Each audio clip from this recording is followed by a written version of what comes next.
Hello again, everyone. Welcome back. Appreciate you stopping by. I wanted to go ahead and talk a little bit about Makarov. This is a Bulgarian Makarov. I actually got this from Classic Firearms. They still have them available, so if you want a good piece of history, go ahead and check them out. So anyway, the Makarov was designed, I believe it was 1948, went into production in 49, was adopted by the Russian military in 51. This was set to replace the TT-33 Tokarev pistol, and the Russians, I guess their logic was they took on the AK as their battle rifle, and I guess they figured they'd maybe a little bit lighter, smaller firearm, to be a sidearm. I guess that's logic, or at least that's what I've read.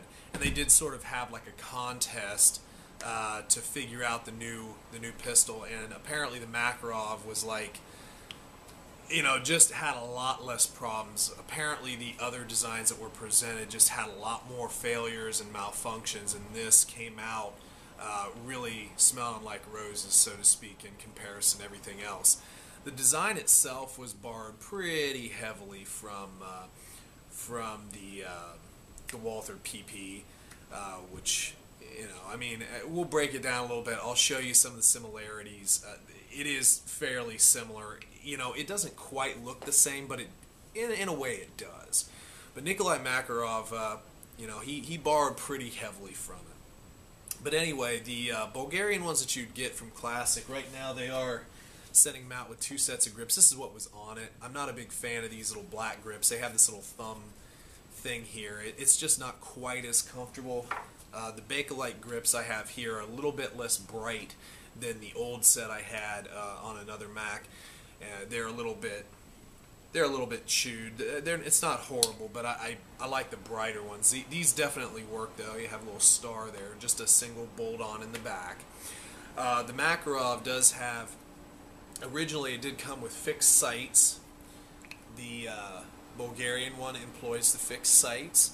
There are some newer Russian-made ones that, there's Bikali and what is it, the Ismas, or however you say that do have an adjustable rear sight, and I think the front sight is just fixed. But it is what it is. They're a very rudimentary, military sight.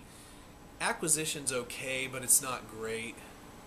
Maybe if you the front sight is I feel like it's really small. But, that's what you get there.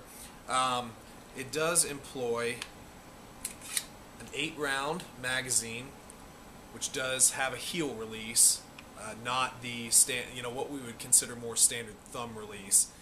It's not horrible, but when you're changing, it's just a different way of thinking about changing a mag than what we're so used to. So it's not my favorite, but it works. And that's 8 rounds of 9x18 Makarov, which is, I kind of view it as an intermediate round between like a 380 and a 9mm. It has a decent amount of punch, but it's a somewhat smaller round, so it is what it is. But I do enjoy shooting it. It's fun to shoot. Pistol itself does have a decocker over here. It also acts as a safety, so when it's in the safe position, you cannot manipulate the trigger or the slide.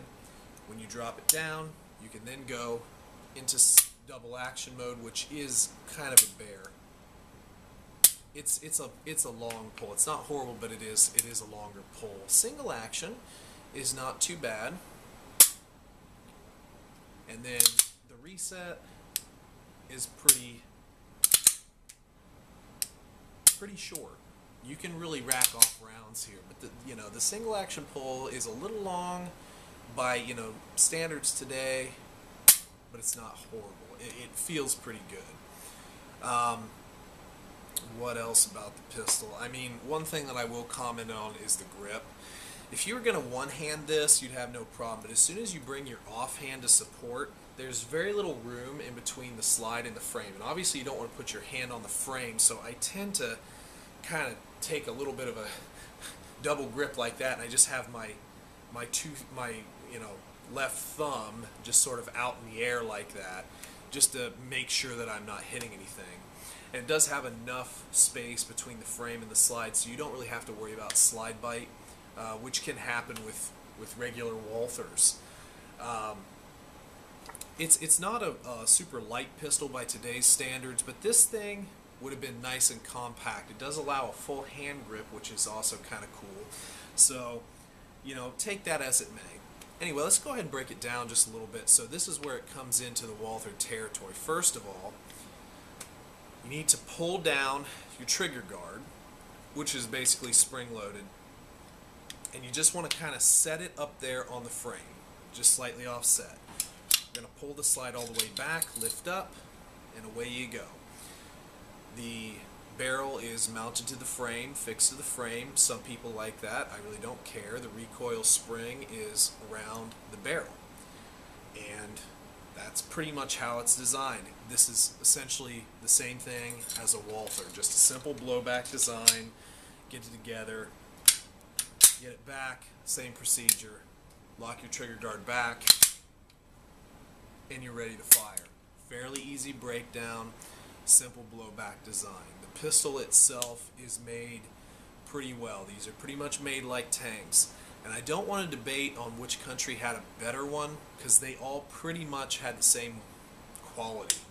You know, I've messed around with enough Bulgarians, and you know, I have a buddy who has a true Russian, and I've seen and held the Germans. I feel like they're all about the same. So, you know, realistically, they're all about the same pistol. So, but they're a cool design.